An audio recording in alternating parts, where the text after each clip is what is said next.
Nimaga siz boshqa biznes qilmaysiz deyishadi. Bizneslar ko'p, pulingiz bor hozir, любой biznes qila olasiz. Men faqat gulli qilasiz. Men qanaqa qarayman bu narsaga? Har bir yo'nalishi, har bir biznesi o'zini sir-atvorlari bor.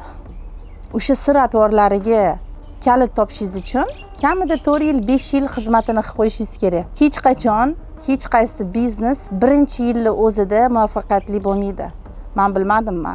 Balki bordir bizneslar, to'g'ri, godovoy 1% qoldiradigan bizneslar bo'lishi mumkin. Bankka pul tashab qo'yasiz, 3% sizga tashiydi. U muvaffaqiyatli bo'lishi mumkin, masalan. U ham biznes emas. Ya'ni men aytmoqchimanki, har bitta yo'nalishi o'zini sir-atvori bor va sir-atvorini kalitini topishingiz uchun 4 yil, 5 yil vaqt ketadi.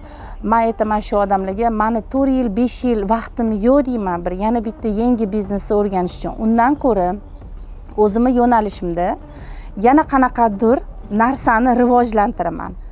Va o'sha rivojlantirganim bu men uchun yana yangi bitta biznes. O'zim biznesim ichida, o'zim yo'nalishim ichida biznesni rivojlantiraman. To есть bugungi kunda mana shu gulchilik degan so'zi ichida juda yo'nalishlarimiz ko'p.